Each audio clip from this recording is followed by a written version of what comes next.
to the Magical Mystery School, and thank you so much for coming back to Symbols of the Tarot class 12. Whoops, I did 22. 12.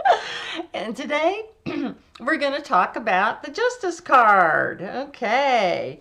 I also call that the Libra card. But I wanted to just point this out to you right quick. I kind of went over this a little bit beforehand. But this is the tarot tableau with all 22 of the major arcana. Maybe I should just hide behind it. And I just wanted to point out how we've got, you might want to look at this all spread out one time. And notice we're right here, the Justice card is right smack in the center. Now we've got 22 cards, so the Fool is a 0. So it's up top here, but now you can start looking at, what's next to it, what's above, below, diagonals, whoops, all that kind of good stuff. It's hard to look at, everything's backwards in the camera. Anyway, I just wanted to point that out, that we are halfway through. I kind of thought I'd do 2 or 3 cards a class, but I'm just sort of settling down to, it looks like 1 card at a time. Seems like plenty to do at one time. Okay, so after we've been fooling around, and we're still on our fool's journey with the Wheel of Fortune. And what have we done with the Wheel of Fortune? We figured out our cycles. They can be even natural cycles of the earth, but also karma, cause and effect. What little seeds do we drop down into our subconsciousness to create things and that kind of thing? We're starting to learn that we're responsible for things, okay? And then we bump into justice, okay? And now we're taking some time to look back on what we've done or what we've created. And are we happy with it? Are we pleased with what we've done? Do we like what we see, basically? Is there any hypocrisy? And like I said, it's time to take responsibility. Because justice is asking us, will you make the hard choices? Will you be honest? Will you take responsibility? Or are you going to just go back to whatever's easy and going back into the unconscious life? So justice demands honesty, but she will, with that sword in her hand, she will, let's see, what's the word there? She will be able to wipe the slate clean so that you can go forward. And another way to think about that is, can you abide by your own rules and not judge others? So again, honesty and no hypocrisy. Okay, so I'm going to put you on pause, and then I'm going to drop you down so that we can look at the cards in more detail. See you soon. Okay, so here we are. We've got our 2 cards. This is the Rider-Waite-Smith card, and this is the BOTA card for justice.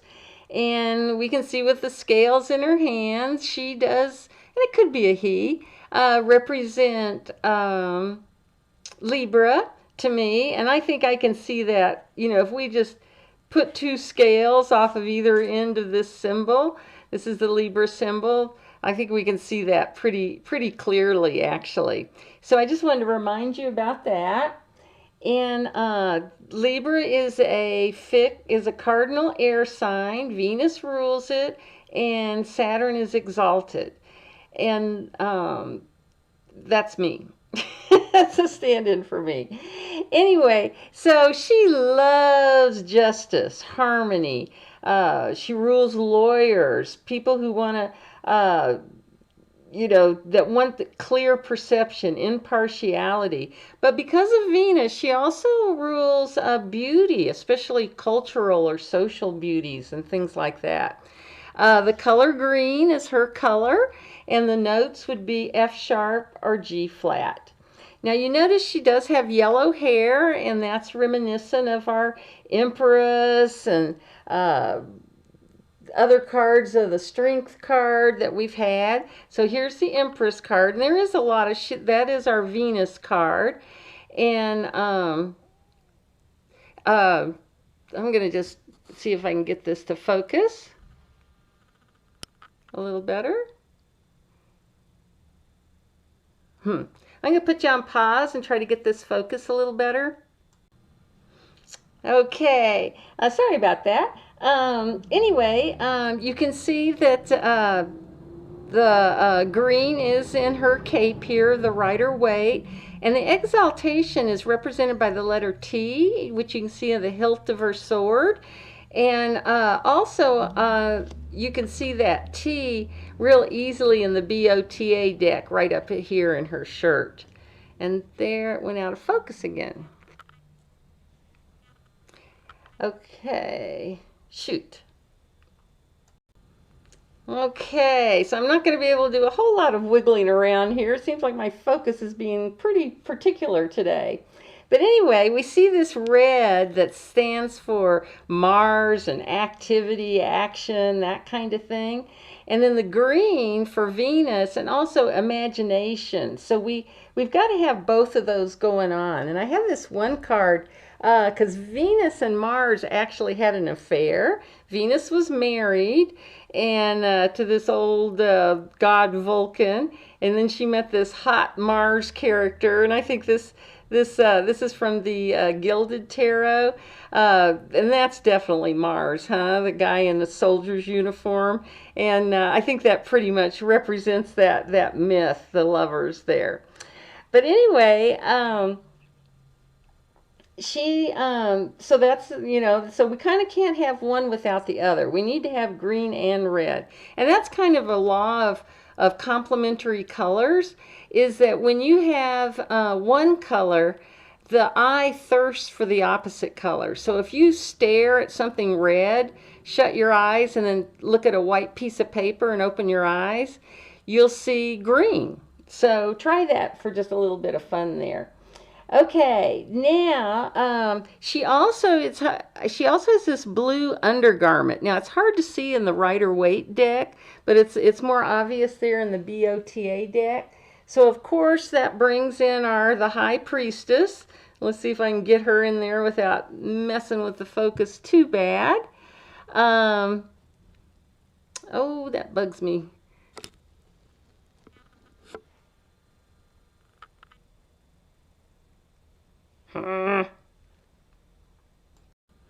Well, I may just have to pause a few times here. Anyway, you can see how these two cards really are reminiscent of one another. We've got the pillars sitting on the cube. They both have a veil behind them. But that blue is representing how we're remembering things. We're using our imagination and that type of thing. And it's also interesting, this is key 2 and this is key 11. So if we used our regular alphabet like we do here, our alphabet numbers, an 11 is a 1 and a 1, just like our 2 is here. So we've got 1 and 1 equals 2 and 1 and 1 equals 2 here. So sort of a repetition of that also. She has the 3 little turrets in her crown, which is again reminiscent of the Empress, who's the card number 3, and I'm not going to pull it out and mess up my focus. Oh, but I'm going to have to move this card anyway. Let's see if I can get it out. Oh, good. Okay, so, and we can see on here a white square with a red dot in the center, and we can see one up here on her head. That's a real archetypal symbol. You'll see that in a lot of sculptures in the eastern, western part of the world. The square with the circle in it, Native Americans used it, a lot of cultures all over the world. And what that circle is referring to is the cosmos. Because if you think about it, if you lay down and look up at the sky, it's just a big circle all around you, right? And whereas, and then the square would refer to the earth, that there's 4 directions, the 4 corners of the earth, that type of thing. So that's sort of the square with a circle. And sometimes the square is inside the circle, but kind of represents the cosmos and the earth coming together. Now, in our Hebrew alphabet, this is the letter Lamed that stands for ox goad. And the letter for ox, or oxen was the Fool, right? So, and remember Alif, the Fool card is also breath, the breath of life. So here we're getting a little bit of, how are we going to direct this breath of life? How are we going to goad it into action, basically? And of course, there's lots of yellow, like we were seeing on the Fool card and the Strength card. That's that, again, air, Libra's an air sign, radiant light, the life breath. The universe is filled with this wonderful light, that type of thing. And now the violet drape in the background, there's even curtains on this one too. It's sort of a referencing back to the Wheel of Fortune, because remember the color for the Wheel of Fortune is purple. And so the veil behind this figure is basically saying what's behind justice is the Wheel of Fortune, is understanding the mechanisms of the universe and that type of thing.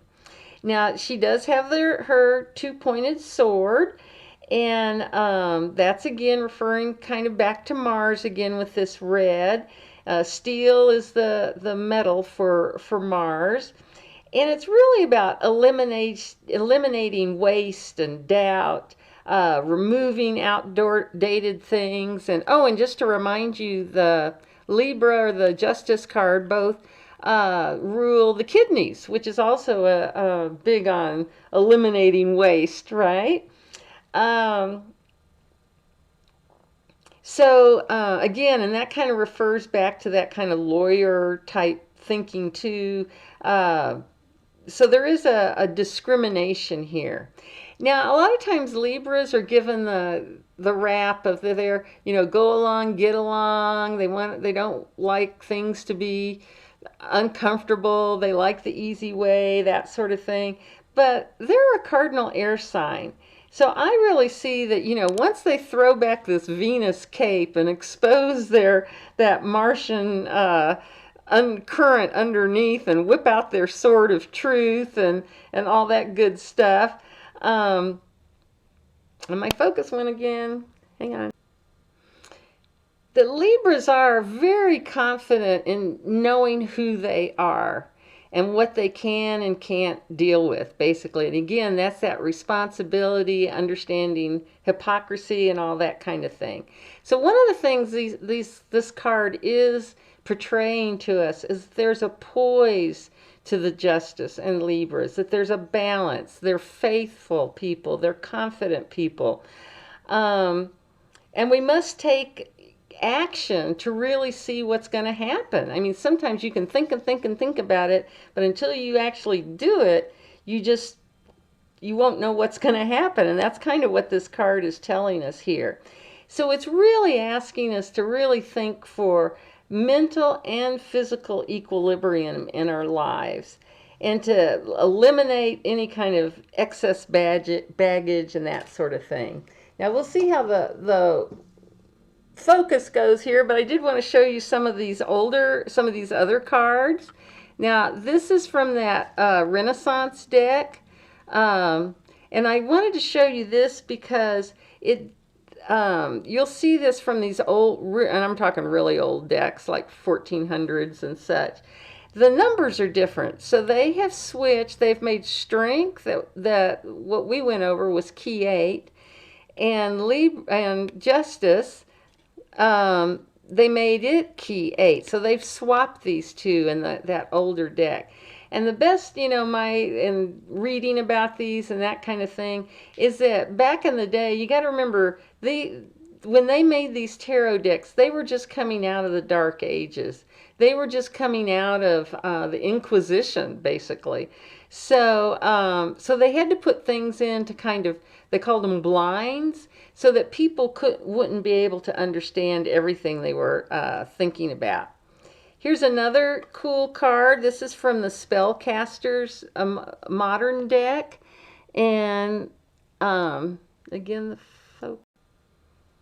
So again, sorry about this focus. This is from the Spellcasters deck. And here we can see a lot of, she's got the green dress on. She does have the scales in her hand.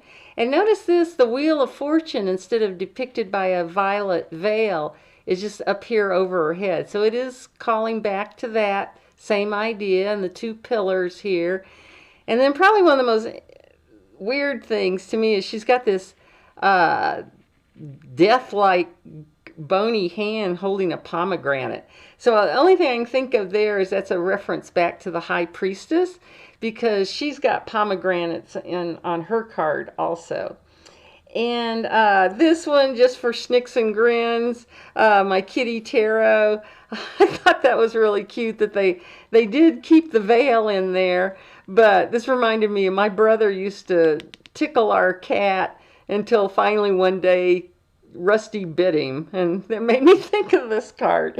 So anyway, I hope you guys, I'm sorry about all the interruptions, but I hope you enjoyed learning about Key 11, Justice card, and next time we'll go over the Hangman. So just remember, from there to here, from here to there, funny things are everywhere. Bye!